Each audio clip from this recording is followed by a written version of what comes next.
Saludos, querido oyente. Pedimos a nuestro Señor Dios su dirección en la lectura de su santa palabra. Póngase cómodo, pues empieza su programa El Sembrador. Un saludo, querido oyente. En esta sesión terminaremos nuestra serie sobre el oficio pastoral en la iglesia y tocaremos dos puntos basados en los versos 6 y 7 de 1 Timoteo 3. Punto número 1, la madurez espiritual del obispo. Punto número 2, el buen testimonio del obispo para con los inconversos. 1 Timoteo capítulo 3, versículo 6 dice: no un neófito, no sea que envaneciéndose caiga en la condenación del diablo. Y de esta manera pasamos a nuestro primer punto, la madurez espiritual del obispo. Cuando hablamos de madurez espiritual nos referimos a un cristiano que muestra crecimiento en todas las áreas de su vida. Como un buen punto de referencia tenemos todos los requisitos que Pablo le escribió a Timoteo en el capítulo 3 de su primera carta.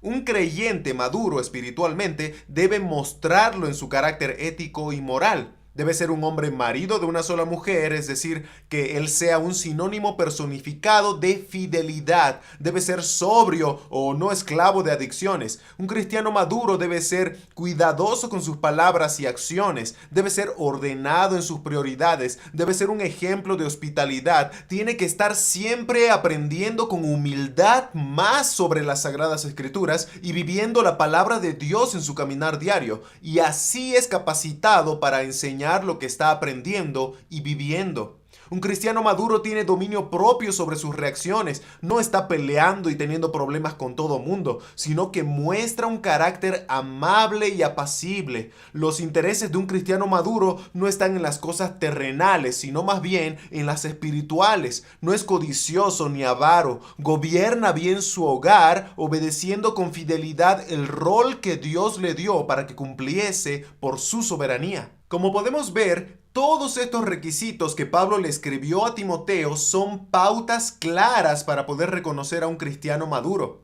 El apóstol ve como necesario que el que anhela obispado sea un cristiano maduro espiritualmente. Por eso cuando llegamos al versículo 6 de este pasaje, Pablo nos presenta el contraste de la madurez espiritual en un cristiano. La palabra de Dios dice: no un neófito, no sea que envaneciéndose caiga en la condenación del diablo. La palabra neófito viene del griego neófutos, que significa nuevo o una planta recién plantada. Pablo le está diciendo a Timoteo que aquel a quien considere para servir en el pastorado no sea un cristiano recién convertido.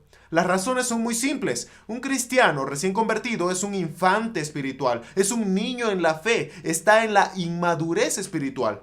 Aunque ya es salvo por la gracia de Cristo, le falta mucho que conocer de la voluntad de Dios. Probablemente tiene muchas cosas para cambiar de su vida pasada, ya sea con respecto a sus actitudes, tal vez vicios o costumbres mundanas. Le falta afirmar sus raíces junto a corrientes de agua, como dice Salmos 1, para dar fruto a su tiempo y que su hoja no caiga. Mis hermanos, una planta recién plantada, un neófito, no tiene profundidad de raíz aún. Por eso está propenso a caer con cualquier tormenta que se le venga encima o cualquier viento de falsa doctrina. Pablo le escribe a los Efesios diciendo que la palabra de Dios edifica a la iglesia de Cristo, perfecciona a los santos. En Efesios capítulo 4 versículo 14 dice: para que ya no seamos niños fluctuantes, llevados por doquiera de todo viento de doctrina. Un niño espiritual es fácilmente engañado por cualquier viento doctrinal, porque no tiene conocimiento firme de la verdad. Y porque no conoce a profundidad la verdad, no tiene un discernimiento entre el bien y el mal. Hebreos capítulo 5 versículo 14 dice: pero el alimento sólido es para los que han alcanzado madurez, para los que por el uso tienen los sentidos ejercitados en el discernimiento del bien y del mal. Hay que notar aquí que el escritor de Hebreos menciona el alimento sólido, que es la palabra de Dios escudriñada o estudiada a profundidad. Y a ese alimento espiritual se le debe dar uso o aplicación constante en la vida al obedecerla.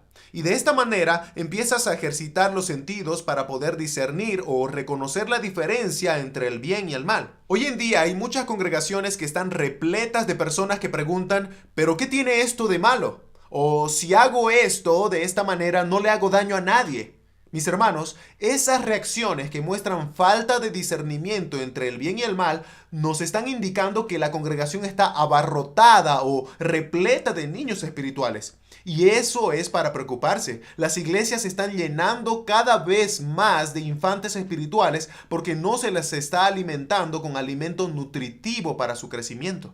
Si bien neófito se refiere a un cristiano recién convertido, hay hermanos de 15 años de creyentes o 30 años de creyentes y hasta 50 años de creyentes, pero que siguen siendo niños espirituales y lo muestran en sus actitudes. Hebreos capítulo 5, desde los versos 11 al 13 dice: acerca de esto tenemos mucho que decir y difícil de explicar por cuanto os habéis hecho tardos para oír, porque debiendo ser ya maestros después de tanto tiempo, tenéis necesidad de que se os vuelva a enseñar cuáles son los primeros rudimentos de las palabras de Dios. Y habéis llegado a ser tales que tenéis necesidad de leche y no de alimento sólido. Y todo aquel que participa de la leche es inexperto en la palabra de justicia porque es niño.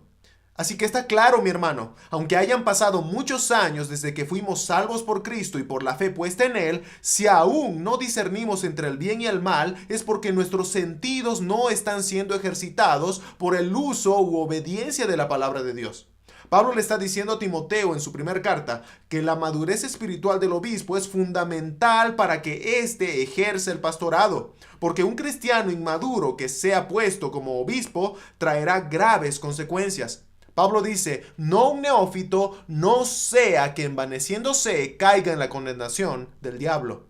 Una de las claras muestras de inmadurez es que éste se enorgullece o se envanece de sus supuestos logros y no pretende darle a Dios la gloria. De a poco, la actitud del orgulloso se va manifestando con alces de grandeza y superioridad sobre los demás, menospreciando a los otros porque él se considera mejor que todos. Un inmaduro que llega al obispado lo verá como una posición que él consiguió por su gran carisma o por su esfuerzo o por su gran conocimiento. En fin, lo verá como un logro suyo, logro del cual piensa sacar una buena tajada de gloria para sí, porque según él se lo merece. Un inmaduro en la fe tiene aún una mente carnal que debe ser cambiada por el Espíritu Santo, y ese cambio debe darse inevitablemente, si es que se trata de un genuino hijo de Dios. Pero es un cambio que se da progresivamente, es un proceso de renovación del entendimiento, como dice Romanos capítulo 12, pero que tiene relación con nuestra total disposición a la obra que hace la palabra de Dios en nuestras vidas. Si bien somos salvos en el preciso momento en el que creemos en Cristo Jesús, la renovación de nuestra mente carnal no se da de la noche a la mañana. Por eso Pablo dice: no un neófito, no inmaduro en la fe, porque se puede enorgullecer fácilmente. Y el orgullo tiene su consecuencia, y Pablo le llama la condenación del diablo o el pecado del diablo. Satanás, queriendo ser igual a Dios, cayó en transgresión por su orgullo que lo llevó a querer ocupar el lugar de Dios. Y esa fue su caída, su perdición eterna. En Ezequiel, capítulo 28, versículos 11 al 19, el profeta nos habla del rey de Tiro, mostrándonos de una manera clara una imagen representativa de un ser creado por Dios en absoluta hermosura, alguien que yacía en el santo monte de Dios. Nos habla de alguien perfecto desde que fue creado hasta que se halló en él maldad. Menciona que su corazón se enalteció a causa de su hermosura y por eso fue echado del monte de Dios.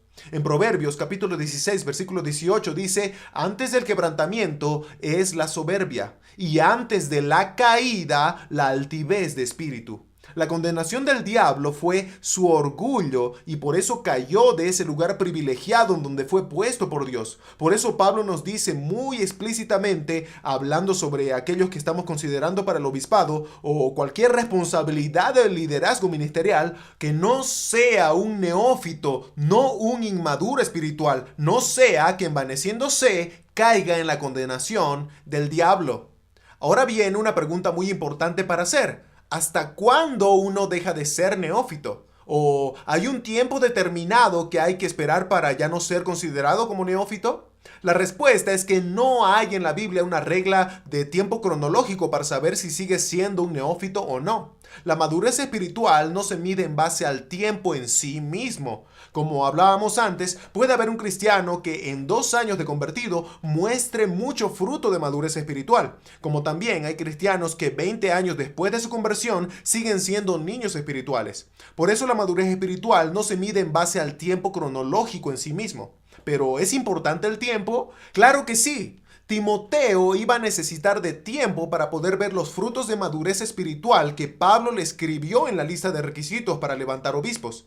Timoteo no tenía que ver cuánto tiempo de cristiano tenía la persona para ponerlo como pastor, sino que Timoteo debía darse un tiempo para observar frutos de madurez en la persona.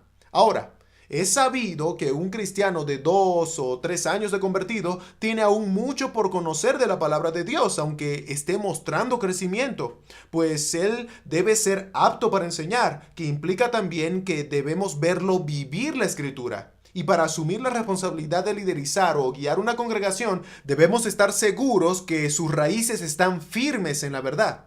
Y para ver todo eso necesitamos de tiempo. Pablo fue llamado por el Espíritu Santo para realizar la obra misionera fuera de la iglesia de Antioquía aproximadamente 10 años después de su conversión.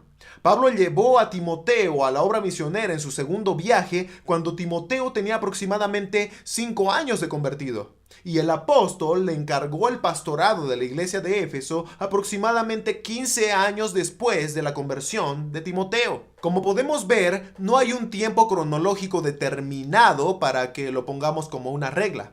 Pero sí podemos ver que hay un tiempo que hay que tomarse para poder ver frutos de firmeza y madurez espiritual en las personas que consideramos para el obispado. Por eso Pablo dice enfáticamente, no un neófito. Y de esta manera pasamos a nuestro último punto, que tenga buen testimonio de los de afuera, para que no caiga en descrédito ni en lazo del diablo, como dice el verso 7 del capítulo 3 de 1 Timoteo. Este es un factor muy breve por la simpleza y claridad de lo que Pablo quiere decirnos. Es fácil mostrar un factor de buen comportamiento, ya sea por ciertas horas de la semana en las reuniones de la iglesia. Pero el apóstol dice que el buen testimonio o buen comportamiento de vida debe ser notorio también en el ámbito secular. ¿Qué piensan los vecinos de aquel cristiano? ¿Qué concepto tiene el jefe de trabajo y sus colegas? ¿Él es un buen trabajador? ¿Es un trabajador ejemplar? ¿O por el contrario, uno que llamándose cristiano es negligente o ineficiente en el trabajo? En Efesios capítulo 6, versículos 5 al 9 dice: Siervos, no nos olvidemos que Pablo está escribiendo a cristianos. Siervos, obedeced a vuestros amos terrenales con temor y temblor, con sencillez de vuestro corazón, como a Cristo, no sirviendo al ojo como los que quieren agradar a los hombres, sino como siervos de Cristo, de corazón haciendo la voluntad de Dios, sirviendo de buena voluntad como al Señor y no a los hombres, sabiendo que el bien que cada uno hiciere, ese recibirá del Señor, sea siervo o sea libre. Y vosotros, amos cristianos, haced con ellos lo mismo, dejando las amenazas, sabiendo que el Señor de ellos y vuestro está en los cielos, y que para él no hay acepción de personas. Como podemos ver, el buen testimonio con los no cristianos demuestra genuinidad de fe de la persona, demuestra que no es hipócrita, sino que vive a Cristo, así como la congregación, también con el resto de la sociedad. Muestra el amor de Jesús más allá de las palabras. Como dice Santiago, es un hacedor de la palabra. Mi hermano, ¿tus vecinos saben que eres cristiano por tu forma de vida? No solo porque dices a todo tu vecindario, yo soy cristiano y voy a la iglesia, sino que ellos ven en tu vida a Cristo. Mi hermano, desde el día de tu conversión hasta hoy, ¿crees que eres un cristiano que se refleja con el cristiano maduro de 1 Timoteo 3? ¿O te has estancado en la niñez espiritual y estás con actitudes de un niño espiritual inmaduro? ¿Sabes qué? Todo hijo de Dios es llamado a madurar. Todo hijo de Dios es llamado a dar un buen testimonio. Si no es así, estamos en desobediencia a Dios y su palabra. Gracias a Dios por su santa palabra y porque su misericordia se renueva día a día. Este fue su programa, El Sembrador. Para más información, contáctese por la página de Facebook que lleva por nombre Franco Morón Flores. Será hasta una nueva oportunidad, si el Señor así lo permite. Amén.